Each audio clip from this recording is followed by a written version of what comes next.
Recently, around the world, big city life has become a lot less hectic and, well, big.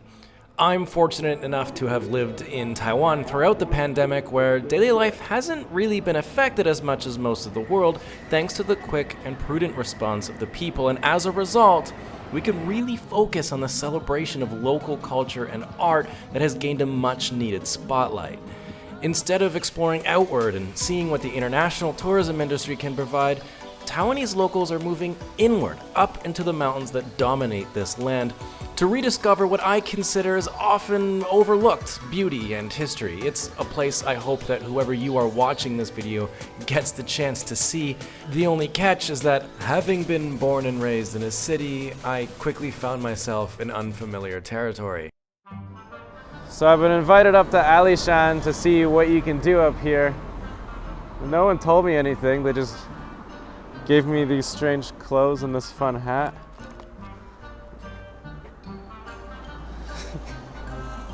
So what do we do? Picking the tea. That's why you have the bag, right?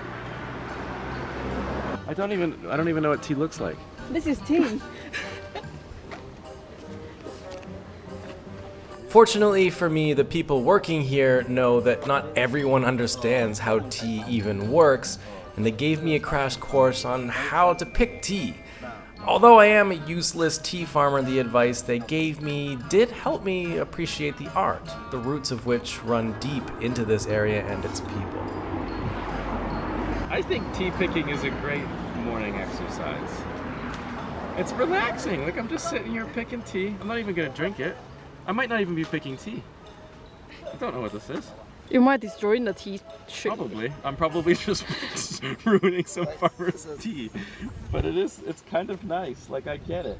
So do you think you get enough tea leaves for a cup of tea? It's good like your English teacher, not a tea farmer. Honestly, Taiwan would starve if I was a tea farmer. Alright, so I've picked the tea. Now it's time to brew the tea, like a professional. I have no idea what I'm doing. Apparently I was supposed to put the tea leaves in here, in this thing. I don't even know where they are. Is it in this? Is the tea leaves? Yes. I was just having this conversation off camera, but I think if you're coming with a family, this would actually be really great. This is actually a really fun way to experience Taiwan. I feel refreshed. It's the morning, and I very rarely feel refreshed in the morning. This is actually quite nice. Honestly, picking tea leaves was actually really nice. Being up in the mountains with a cool breeze and close to nature is something I haven't had in a very long time, and they showed me how to identify which leaves should be picked and even showed me how to dry and prepare everything for consumption. That part was really cool. I could have spent all morning there, but it was time for me to head down to an old Japanese train village that the Taiwanese have taken great care in maintaining. Littered with alleys and food stalls, this is an area that directors seek out for filming locations. That's seriously how cool this place feels to be in. Okay, so talk about ease of access. Basically, it's really easy to do. If you want to come here, you just use this QR code that you get online, scan it here, and you get a famous lunchbox. I don't know, I've never been here before, but it's really pretty. And all that tea picking has made me hungry, but it's super quick, super easy. I think this is the way they should do it all the time, because you don't have to wait for money exchanges. It's just, you scan it, get your food. It's super quick. And actually all the tours that I'm on today, you can get from Alishan EasyGo. There's also this really cool shop that sells these rice cakes that you can only get here in Alishan. Now, if you can't make it up to Alishan, they do actually make a slightly different variant for 7-Eleven, which is all over the island. It's also apparently really good for babies. It's really healthy. It's easy for them to eat, but I strongly recommend you check it out. They're really good, and they've won actually awards abroad for their flavor. Train-themed historic site, train-themed cakes. Brilliant. Again, scanning QR code. No cash involved, super easy. 谢谢. Nice. All with a QR code. Alright, since my last food video, I've realized I'm a big fan of mountain food, I guess you could call it, and especially lunchboxes, which are very popular in Taiwan because they're quick and easy, again, with a QR code. That's good. Cheap and quick. I guess because I'm in the shop, we should try the fancy train cakes. Oh wow. We got 4 of them. And it's actually quite heavy, I must say. Like these like moon cakes, like really dense and heavy. Yeah, have a look at that. That's so pretty. Really good. It's sweet. It tastes like, this is really specific, but in the West, we have Lucky Charms, the breakfast cereal. And in there, I just spilled sugar all over the table. In there, there's like these sugary little Lucky Charms, and that's exactly what this tastes like. And it's so good. It just brought back my childhood. I just stopped here for lunch, but like I said earlier, it's the cool atmosphere and the interesting Japanese colonial history is what you should stay here for. I love that they kept these old trains that are over 100 years old, and the fact that everything is just done through QR code makes it super easy to try all the interesting snacks and stalls that cover the alleyways that snake their way from the main station into the mountains. I mean, everyone that worked at these stalls was super friendly. This place, it's just magic.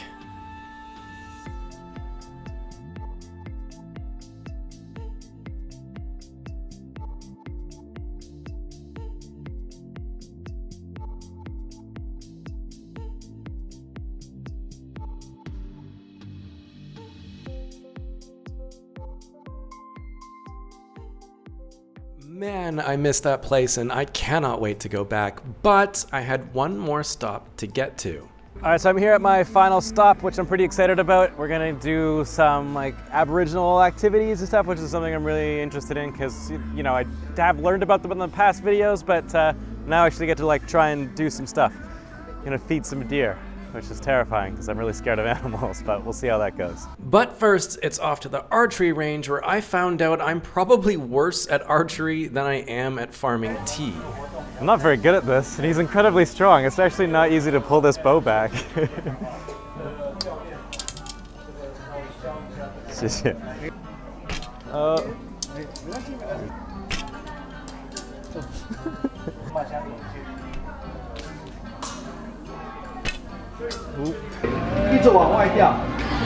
So I missed everything. I didn't hit any of the targets. Do you think you can be a hunter in a tribe? No, I don't think the deers or the pigs have anything to worry about if I'm in the forest with a bow and arrows. They'll be fine. It's everything behind all the deer and the pigs that have to worry. That is hard. That's really hard. Now, I saved this activity for last because if you've been following my channel for a while, then you know I have an irrational fear of animals. I don't know what it is. Maybe it's because I grew up in the city, away from anything as unfamiliar as a harmless deer, but I manned up as best as I could to show you that it is actually a great activity for nature lovers and families. I can't explain to you how badly I don't want to be in here, locked in a fenced area with a bunch of deer. Usually, sometimes like at my school, I'll take the kids to the zoo or something and they're terrified of the animals. And I get to pretend like I'm protecting them by taking them away from the animals, but actually I'm taking myself away from the animals. But now I don't have a teacher or anybody to protect me from these beasts. Ah, God. I am a tree. It is actually nice and well maintained and all that. I don't know, I'm just scared of animals. I'm not a very good, how do you say, mascot for this type of place. But it's cool, I mean, they've got the kids around and everything. I might take my students here. It's not too far away from anything. I'm really worried he's gonna get a little too confident with his like mouth and decide that my fingers are really yummy. Do the babies not eat? They are so strong. Like if I try to hold the leaf from him, he like rips it away. Do you want to feed the deer, Jane? I'm good. Yeah, wait, relax. Yeah, I mean, I didn't really know anything about Alishan. I didn't know there were so many things to do here, but as it turns out, it's a lot of fun for, I think, like Taiwanese families and stuff if they've got vacation or the weekend to come and try all this stuff. But it's often like really family-friendly things, and I'm shocked. I mean, I get to explore a lot of Taiwan because I'm fortunate enough, but you know, sometimes you just drive by Alishan and not realize that you can do all this amazingly fun stuff. And also, if you are a foreigner, you don't have to worry about it if you can't read Chinese, because they do have an English website as well where you can go and purchase the QR code that you go to redeem at the different shops and activities and things like that. In conclusion, I must say that despite my lack of skills and courage, the Aboriginal experience was one I'm happy to have had. They were totally understanding as to how new I am to all of this and helped me every step of the way. Alishan as a whole is absolutely magical. It's been a long time since I've been out in nature, and I can't believe it took me this long to discover the area.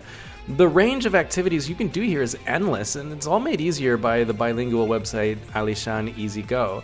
The people were so excited to share their culture and show me the landscape, so while yes, Taiwan does have huge sprawling cities that gain most of the attention, the island has a lot more to offer. If you ever come to this island, do not do yourself the injustice of missing out on Alishan.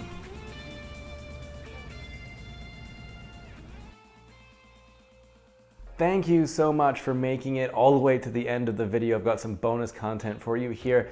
If you like what you see, hey, hit the subscribe button. It is monumental in helping me promote Taiwan and showcasing Taiwan and all of the cool stuff this place has to offer. I love sharing it and experiencing it with you guys. Now, you know what? There's so much to do in Alishan, and I couldn't get to everything. There was this donut shop that I really had to try, and I was really bummed out that I didn't get to try it, but I've been saved. They've actually been so cool, and they sent me some of their product. I've just had it baking in my oven, so my house smells like absolute heaven right now. Here it is. I got 3 little donuts here. This is apparently the first donut shop in all of Alishan, which is really exciting. They smell amazing. I'm sure I make my neighbors really jealous. I live very close to a lot of elderly people, and they continuously make me extremely hungry because they can really cook some delicious smelling food anyways. So now I can finally return fire with these fantastic smelling pastries. I'm gonna go in for a quick taste. Let's waste no more time. I'm really excited for this. Oh my God, that's so good. The caramelized outside with like the nice doughy soft inside that's nice and warm is so good. It's not overly sweet. That's my one big pick about pastries, is that oftentimes it's too sweet, and I kind of don't like it that much. This is the perfect level of sweetness. This is so good. I love the caramelized sugar on the outside. It brings a nice kind of rounded out flavor to the whole thing. If you get the chance to check this out, please do. I can't wait to go back to Alishan to try this place out for myself. They're obviously very proud of their product. I can't believe they actually managed to send this to me. I'm super thankful for that. Anyways, I hope you guys get yourselves up to Alishan. Try all the things I mentioned in this video. Try these donuts, by the way. They have a load of other pastries you can try as well. Oh my God, I'm gonna stop eating this. Give it a go. Anyways, that's all from me. I'm going to spend the next embarrassing amount of time eating the rest of this. So good. Bye, guys.